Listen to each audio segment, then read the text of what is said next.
This meeting is being recorded. Hello, everybody. Welcome to another episode of the Thriving Adoptees podcast. So today I'm delighted to be joined by Danny Huerta from Focus on the Family. So welcome to the show, Danny. Let's pretend that we haven't been chatting for 10 minutes and haven't welcomed you on that.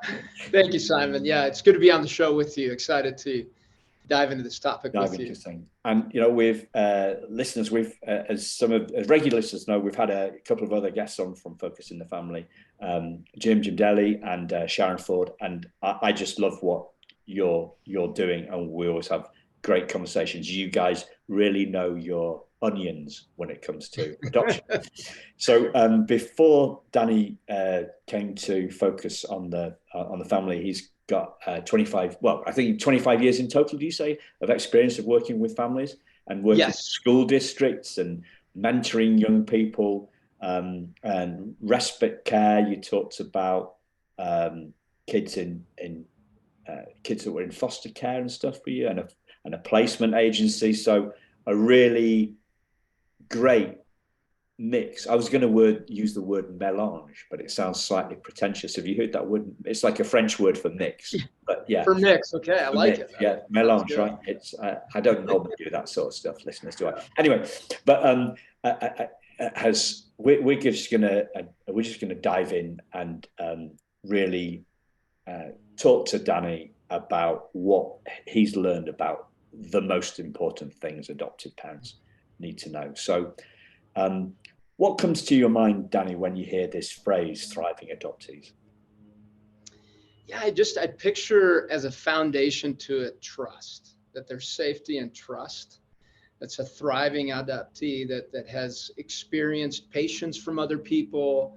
They've began to learn or have learned how to stop self-defeating and self-destructive type of behaviors, and they accept themselves as lovable and loved, and they're really working on resolving loss, abandonment, rejection, and moving towards a hope, a future, a new chapter, having new chapters. Instead of being stuck in one chapter, they're allowing themselves to close a chapter down, accept it as part of their story, and now they're experiencing a new chapter that's difficult, yet it's creating a resilience that's based on trust and growth. And that's when I see a child that is thriving and going into adulthood with very positive momentum. Positive momentum. I like that. Yeah. I love that. Positive. Yeah. And one thought with that, Simon, is I've been obsessed with three words that I just consistently think about and that my family has heard over and over again. And the first one's invitation. This idea that we have invitations all day long. And in this case, when a child's adopted, they're invited into this home. There's an invitation there, and there's an invitation for the parents to be transformed in that new relationship as well. But then there's a momentum that's brought into that relationship in the family. So the second word's momentum. And it's these counter momentums that we're experiencing all day long. So for instance, I'll give an example. I go to a grocery store, somebody comes in, they're in a bad mood. I run into their negative momentum. I can bring a positivity to it.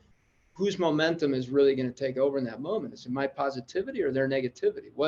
Which one is going to rule the moment? And really it's about, we're dealing with each other's momentums. And in this case, a child that is being adopted brings a momentum, good or bad or both. And then as a family, we get to bring a momentum, an intentional momentum, and then we get to create momentums all day long. And then the last word is steadfast, the third one. How do we create steadfastness in our relationship and in each individual person? Steadfastness is a fascinating word to me because we don't tend to live in steadfast. We tend to live in whatever's comfortable and safe rather than what is steadfast, because that's what creates long-lasting satisfaction and deep-rootedness in people. Yeah. Wow. I love the positive and negative coming to which is going to win, and a little metaphor, analogy, or whatever came to my mind when you said that, which is like we go into we go into a room, we go into a kitchen, right? And it's the lights on, or it's a sunny day, whatever, it's light in the kitchen, and it's when we open a cupboard and it's dark in the cupboard, but what actually happens is the light from the room rushes in. Right. The darkness doesn't rush out and make the room dark. The lightness rushes in. Yeah. So that's the natural order of things, is this positivity. I've not got a better word for it than trumps, right? And we don't often use the word trump on this show, clearly, because it may be divisive to the audience. That's right. 70% of the listeners are in the US, which is strange for a guy from the UK, right? But, your accent's fantastic. Sorry, my accent's fantastic. Your accent's fantastic. They love it here in the US. So I think there's other reasons as well why there's there are many other reasons. There's many other reasons, but positivity overcomes. The other thing that I scribbled down is the transformation of the parents. So I often, again, regular listeners will know, maybe get a bit cheesed off with me repeating this one, is one of my favorite episodes of the podcast was with a adoptive mum who also runs an agency. She's called Holly Ann Petrie. And she came up with a title for her episode, which was Unpacking Our Own Baggage as Adoptive Parents. So this, and I did an episode yesterday on kind of self-awareness. So parenting is about the parents rather than the kids. It starts with us. So you use this word, an invitation for the parents to be transformed. Correct. And that sounded to me like change going on for the parents, changing the parents, grounding, emotional intelligence, spiritual intelligence, faith. I don't know, but what did you mean by that, parents transformed? And what's that about? Yeah. Well, there's so much there. We had my wife's cousin's daughter with us for a year, and I remember having a different momentum inside of me emotionally towards this young woman that came into our home. And I remember being very self-aware. What is happening inside of me in response to her behaviors, her decisions that are not part of what we normally do in our home, right? This is a new person coming in, different from our family culture that we've put in. There's not automatic love. There isn't an automatic attachment right off the bat. And there was an invitation there, and it allowed me to go in first. Am I a healthy individual? Many times stress and other things pull out what's really going on inside of us as parents. And we can either step into that invitation and become rigid and say, no, this is who I am, and the other person needs to change. Or I come in with moldability and adaptability. And that is such an important mindset, to be flexible, to adjust to the person's world, story, emotions, thoughts, and being relational by going in there first, showing empathy and love for the person. And in that, allowing for myself to understand myself better. And I remember putting on my refrigerator, and my wife and I have done this, and I recommend families do this. Whoever's listening, give yourself 3 timeouts or 5 in the day, and call timeout if you notice momentum not going the right way inside of you, because you'll know that as you're responding to behaviors in your child. There's so much more to the behaviors, but sometimes we get stuck in there and become reactive, and we're triggered. Take a time out. Make sure you're having the right momentum in your response towards that child, because many times behaviors will draw out triggers inside of you that are old, something inside of you that maybe you didn't know, you didn't realize. And whenever you notice that shift emotionally and mentally, stop for a moment and figure out why. Where did that come from? What am I reacting to? What's my goal? What's my purpose? What am I trying to accomplish? That creates a place of respect. And that's one of adaptability and respect are both traits within the 7 traits of what I call effective parenting. Respect allows you to look inward, to actually see. The word spect in respect is where we get spectacles, right? The glasses. And so you're seeing something. Means looking backwards. And so I'm going to respect the person in front of me. And as I do that, I am shaped to become a more patient, more loving, more compassionate individual, a more loving person. And, something I'm asked a lot when I'm speaking is, what is a good parent? And all of us could have some subjective responses to that, but we assume if the kids are well behaved, they must be a good parent. But is that really true? Or is it a child that misbehaves a lot and a parent is responsive and able to be there and respond and direct and redirect and at the same time maintain warmth and love while their child is having to learn how to manage their behaviors? Is that a good parent? Or do we gauge it by their kids are perfect, and so then they must be good parents? And so there's so much complexity to that because of personality differences, trauma the kids bring in, and we need to understand that but not get stuck there. And then we need to, instead of judge parents, really encourage one another as parents. Every parent is growing, and some of them don't realize it or don't want it. But a healthy adoptive environment will have parents that are growing as a child is learning to love and trust and grow as well. It's a whole environment where there's growth happening all the way through. And that creates a loving culture, a healthy environment that's in an adoptive home. So as you were talking, something, just a memory came back to me from the past of somebody made a distinction between responding and reacting. Yeah. Responding and reacting.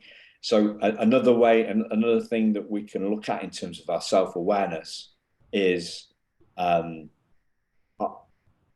did we respond or did we react? Yeah. Something happened. Did we respond? Like, count to 10 or whatever it is. People say this stuff. Who's got time for counting to 10? The kids are going absolutely nuts. You can't count to 10. But did we respond or did we react? And if we reacted, then that's probably an indication that something's, I guess, to pull something that you were saying back into the question. So Simon, on that, what an exercise I love to do with families, so if it's a response or reaction, because again, that can be subjective for some people, and they can. It's hard to understand sometimes. Oh, did I respond? Did I react? What was it? What you want to look at is write down the different emotions you feel, and then say, when I feel this, when I feel frustrated, I tend to do what? And look at the tendency. Ask your spouse, ask other people. When I'm frustrated, what do I tend to do? When I'm sad, what do I tend to do? And that will give you patterns of understanding to figure out, am I truly being reactive or responsive? And responding means I'm looking at the other person and I'm adjusting to what's needed in order to maintain relationship and be healthy in that relationship. Reacting is I'm protecting or controlling the moment because I feel uncomfortable with it. And so there's a distinction between those where if I'm reacting, it's all because of me. I'm needing something. And so I'm going to do it. So I regain control, I regain power, or I don't like your behavior. So I'm going to overpower so that you act a certain way because I don't like it. Responding is I'm going to understand why you're behaving the way you're behaving. I'm going to step into that. I'm going to guide you in a loving way and connect. And it just takes a lot more effort, a lot more understanding, but it's long lasting and creates a steadfast relationship because you're entering it with understanding rather than reactiveness. Yeah. On that subject, we're kind of on that subject. I was listening to an adoptee on another podcast.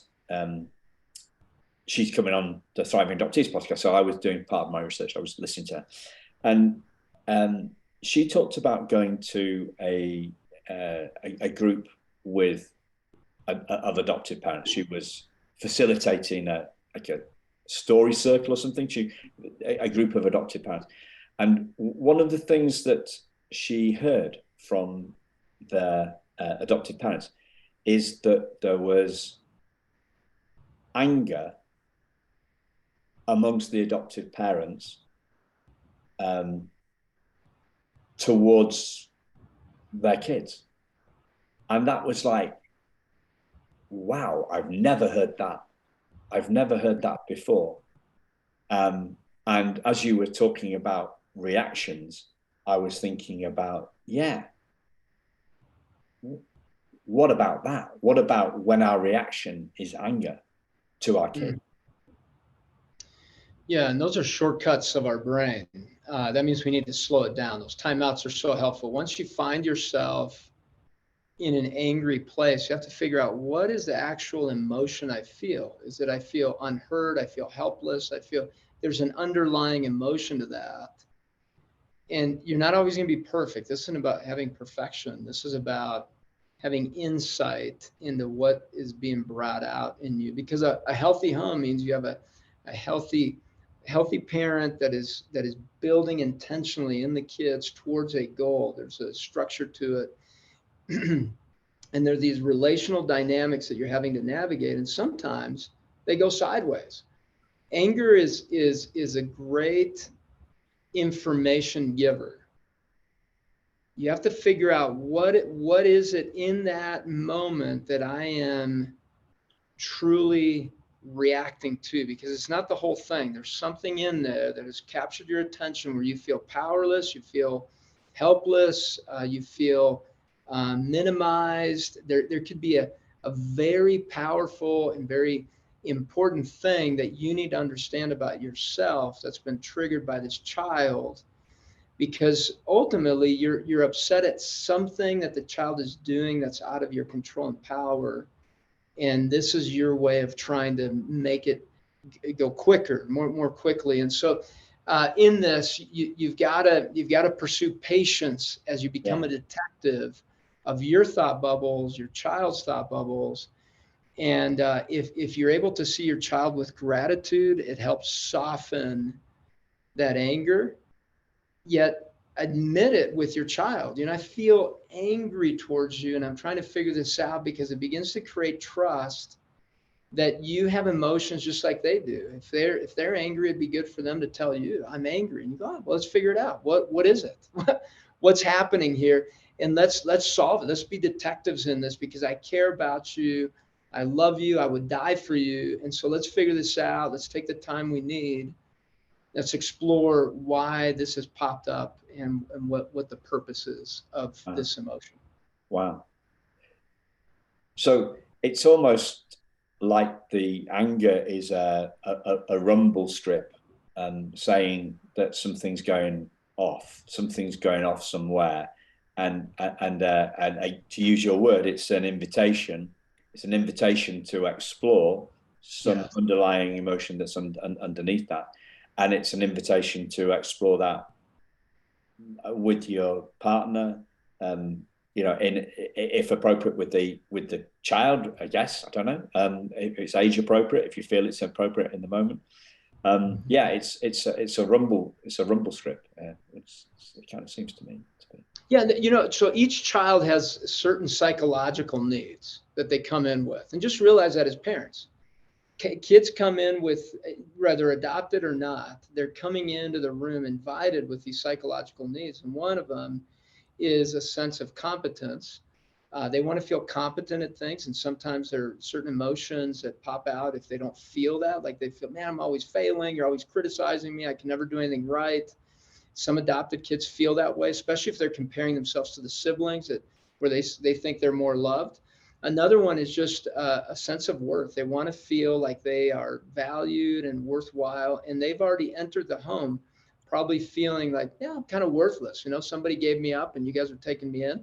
And they initially come in with that. So how do you foster that? Hey, you have worth. Let's move on from that conversation and go to, since you have worth in our home, and you're competent, we need you here. We need you all in on the invitation to be part of our home.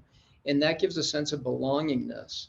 And just know if any of those three are coming into question in their own brain, if they feel worthless, if they feel they're not competent, if they don't feel like they belong, there will be strong emotions coming out, because these are core psychological needs.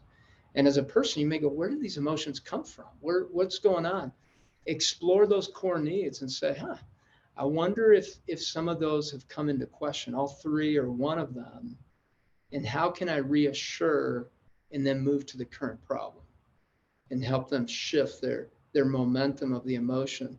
Because emotions are huge momentum shifters and guiders, and we want to bring the brain to regain that momentum that's needed in order to maintain a healthy connection. Yeah. The other word that came to me as you were answering the last question was grace, in terms of our being kind on ourselves. And a lot of people talk about a lot of people talk about adoptive parents' expectations of their kids. That's been a theme that a lot of the guests have talked about in the past on this podcast. What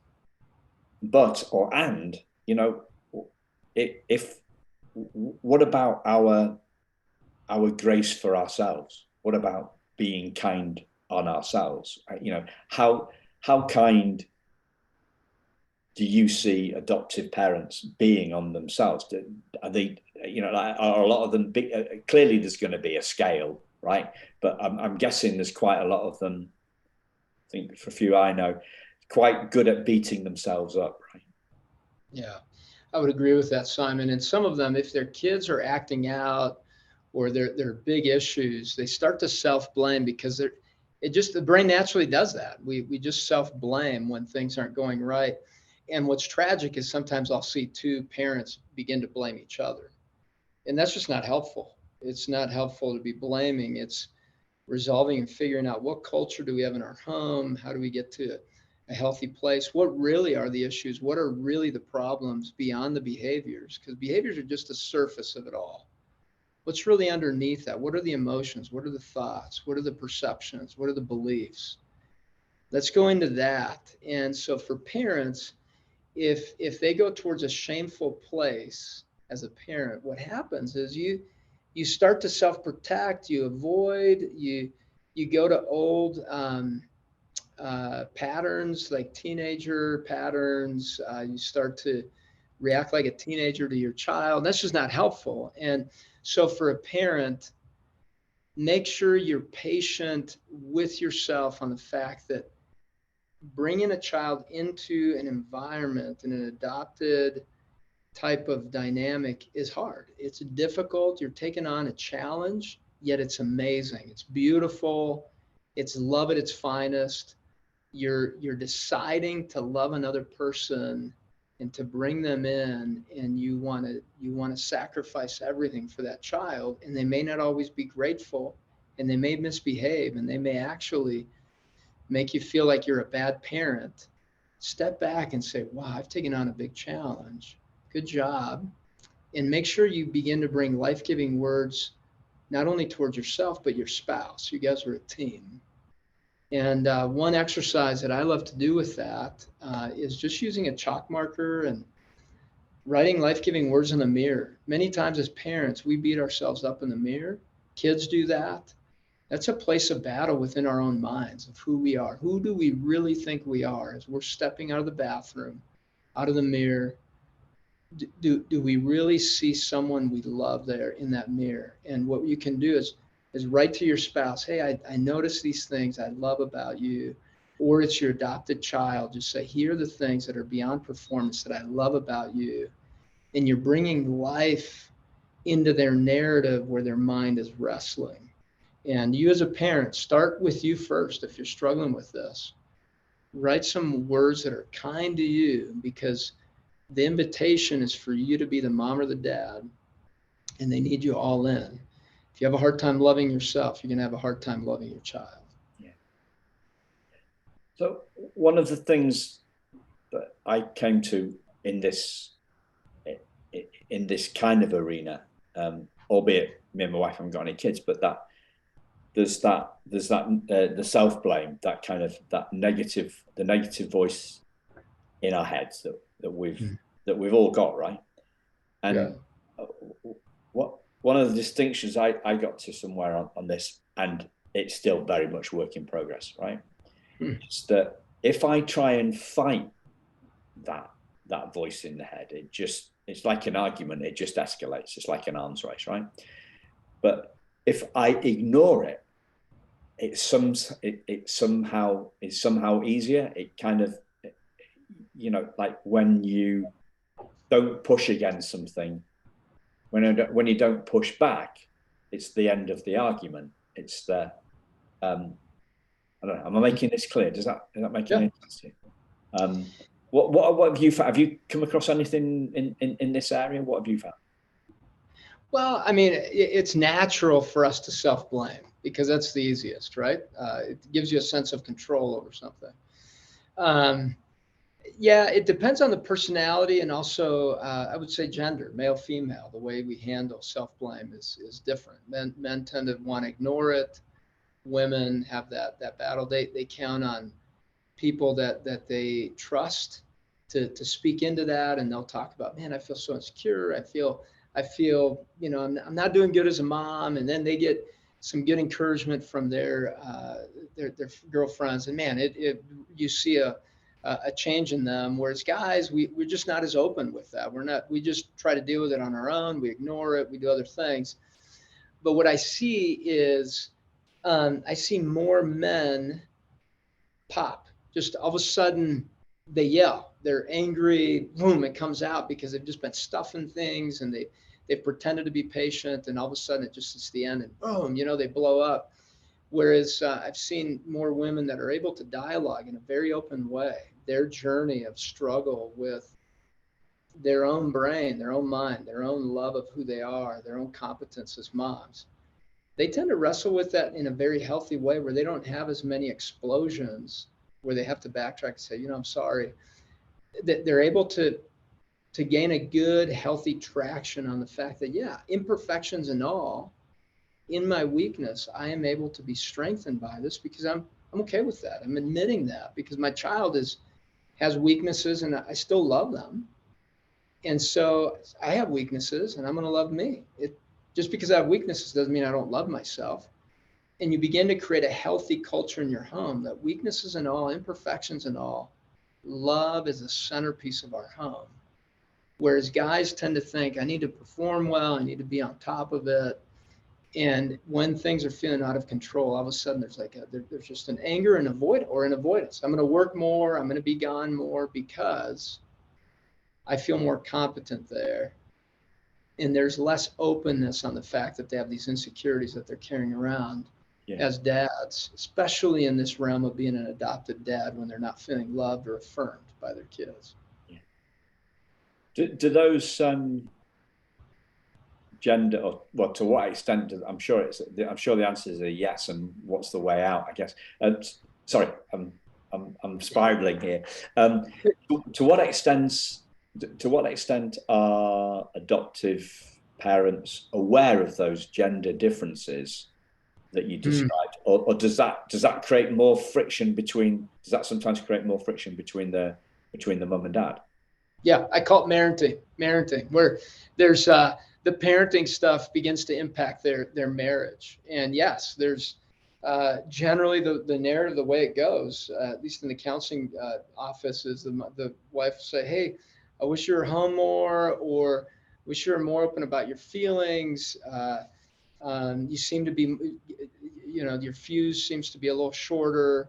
Then he says, hey, if you cleaned up better, if you did, the house just seems messy all the time. I don't want, and all of a sudden there's this blame to each other, these bombs just going at each other verbally.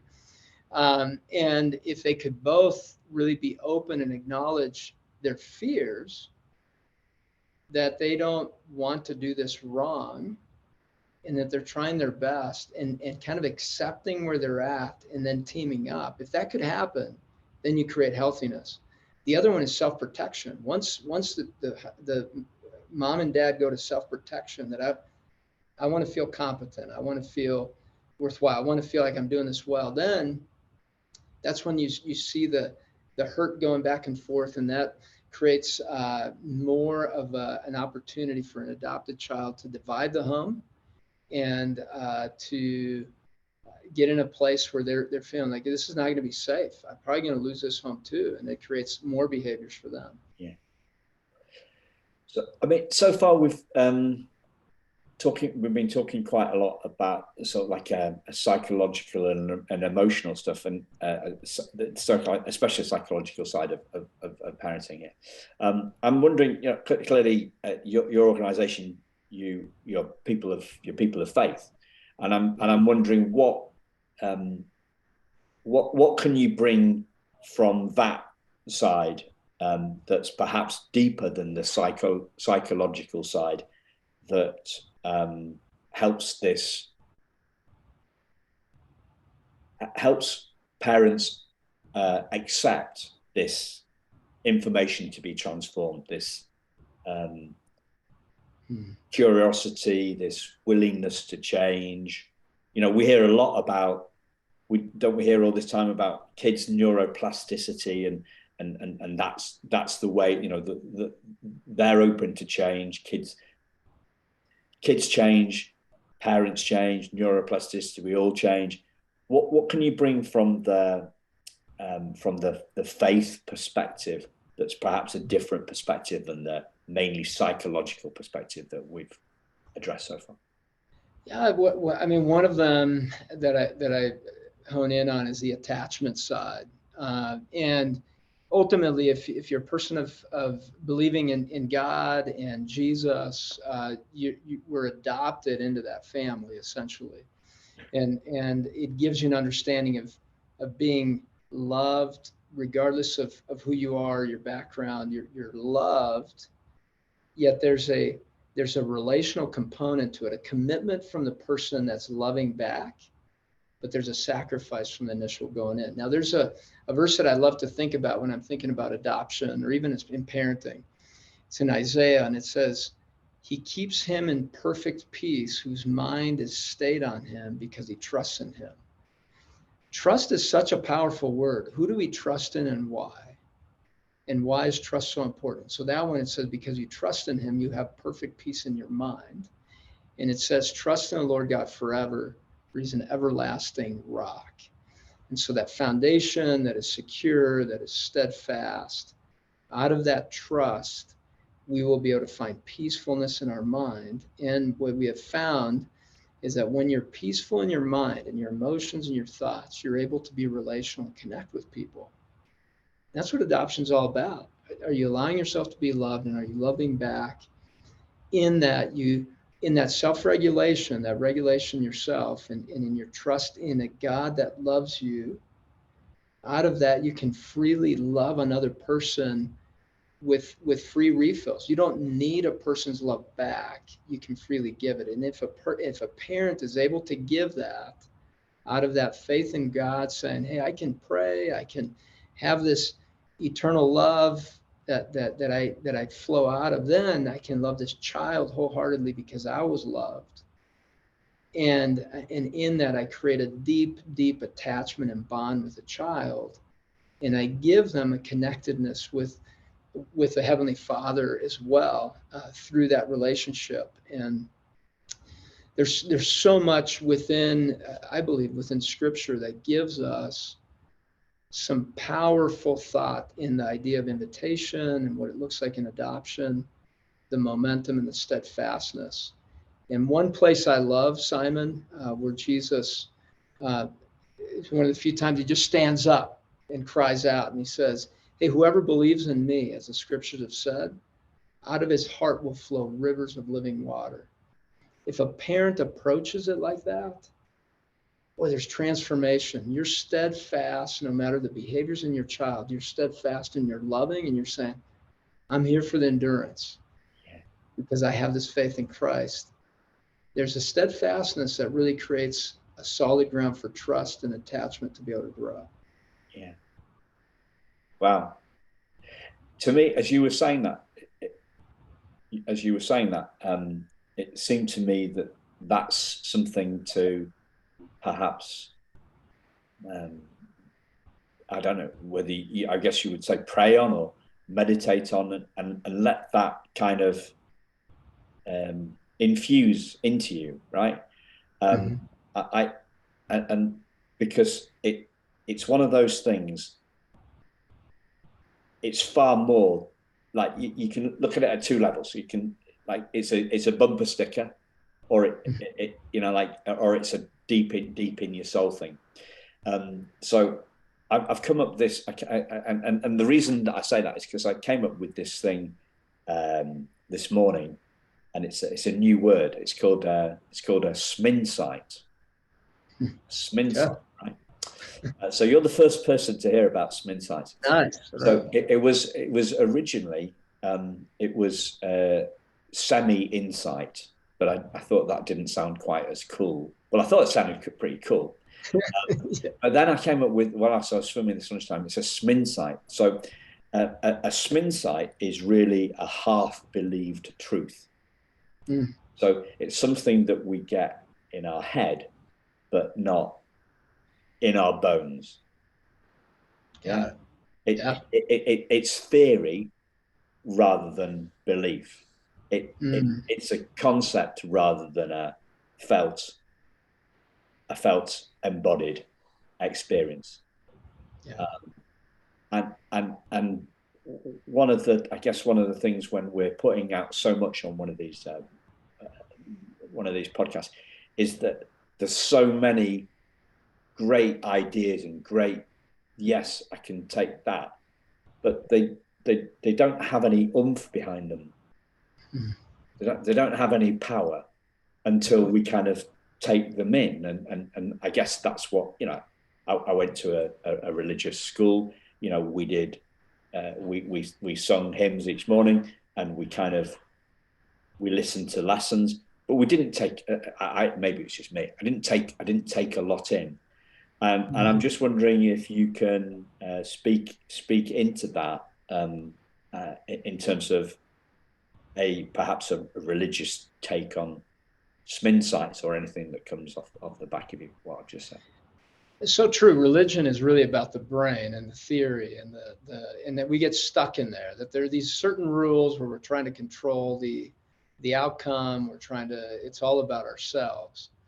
Where it becomes a spiritual relationship is where it's out of love, right? So if you're thinking through what that would look like, it's, let's say these kids were throwing rocks at a house, and one of them throws it, looks at his friend and says, "Hey, why aren't you throwing rocks? Are you afraid that you're going to be in trouble with your dad?"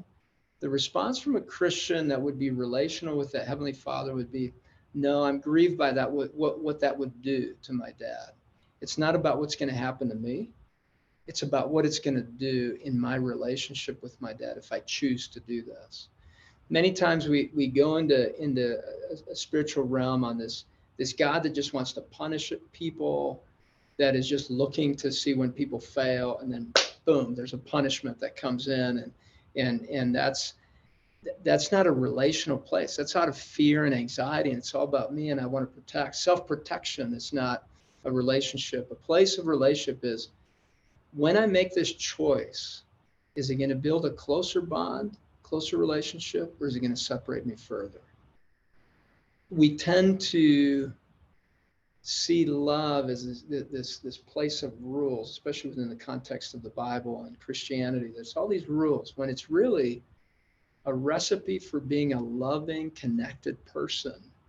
And sometimes that means sacrificing some things we think we need to do. We say, I can say no to that in order to be a relational human being and non-selfish. Boy, it takes so much to get our selfishness out and learn how to truly love people. And so imagine if in your home, as an adoptive family, you created a culture, an environment that has support, that has empowerment, that has boundaries and expectations out of love, out of warmth. There's a use of time that has purpose to it. And then out of that, you're creating an internal growth in a person where they're committed to learning about things, they're committed to positive values that the boundaries and expectations shape, and then you're trying to create a relational, competent, social human being that has a positive identity as a person of worth. And it's all based on this humility that I am an imperfect human being. I'm not better than other people. But man, do I want to love and be loved. And that begins to help us learn how to take what's in the Bible and all the stories and broken stories and really put it into the heart and practice where we become life-giving. Not as we're better than someone else, but man, I want to love you and I want to love you forever. I want to be with you in heaven forever. That's the concept of scripture, and the fact that people say, why would God allow all pain and all this stuff to happen? He's provided the answer to what sin ravages. And he's saying, I want to be with you guys forever. So I'm going to die on the cross. I'm going to resurrect in this law of good and bad and good and evil and sin, and being able to pull us apart where we reset and have eternity together. It's a love story. Let's jump into it, and let's create within our home a love story where we have that sacrificial place. And it begins with a husband and a wife giving the biggest gift of being able to learn to love each other and maintain a solid home. That's really where it begins from my perspective, from a psychological perspective. Over and over and over again, the environment where mom and dad and how healthy they are makes a huge difference, whether they're adopted, whether they have 10 kids or one, where they have a strong-willed child. It starts with mom and dad and where they're at in their relationship, but also in their health. Yeah. Okay. Wow. Yeah. There's so much that we could do another hour, couldn't we, Pam? I'm conscious of time. Is there anything that I've not? Yeah, Simon, let me give, because I know that there's a lot that I've thrown here, and I feel bad if I've confused anyone or if I've overwhelmed anyone. But here's one. I love to give a picture of what steadfast love could look like and break it down to these simple steps for family. The first one is, when a child comes into your home, is everything provided, right? Are there clothes, food, all that? Because that comes into question for an adopted child, right? That's the foundation. From there, how relational is our home? Do we play? Do we take time to laugh? Do we take time to connect? Do I carve out time to be relational? Out of that, do I take time for guidance? Do I take thought to guide this child because I care about their future and I love them? And then out of that, do I give meaningful direction to their life towards a positive identity? See, so there are levels. You start off with everything's provided. We have a relationship. We can have fun together. We can connect. Out of that, I give you guidance. Then I give you meaningful direction of dreaming for what the future can hold for you in your life. And I dream with you, and we get excited. And then the last one is, you're this person that I absolutely love and care about, and helping them shape their identity. And that's when you help them become a healthy adult. What a road of all these levels. And you and I kind of touched a little bit on each of those places. I tend to start most parents off with that 7 traits of effective parenting on themselves. I wrote a book on that. There's an assessment on our website if people want to just kind of start thinking about it. They can go to focusonparenting.com. And then also, we've got other resources there, articles, things you can interact with. But it could be a good place to start on, as we've talked about, it starts with you, your health. As you go into those 7 traits, my belief is that you're going to create a contributor rather than a consumer. A consumer is going to have all these rights, right? An adopted child's consumer is going to live in the victim place. The world should be this. They owe me all this. And just angry and sad and traumatic. And they stay in there. Contributor is, that's happened. And out of that, I can contribute to the well-being of other people. I can contribute to this world. In that brokenness, I develop resiliency. I can give hope to others. There's a contrast in how the narrative continues to go. And I believe it starts with the 7 traits of you as a parent guiding a child towards that. So Simon, that's kind of a brief, just boom, just throwing it to you. And Love being on the show with you, Simon, and your heart for these for families. I can just see it and hear it in your voice. Thank you for having me on the show with you. Thank you very much. And we'll put a link onto focusonparenting.com in the show notes. And you can pick up some of these resources. Thank you for coming on, Danny. You've been an absolute star. You've given me a lot to think about. This is one I'm going to have to listen. I don't like listening to my own voice, right? So this is one I'm going to have to listen to, because you've dropped so much wisdom, shared so much wisdom in the last hour or so. So it's been brilliant. Thank you very much for coming on. Thank you, Simon. Appreciate it. Thank you, listeners, and we'll speak to you again very soon. Cheers. Bye-bye.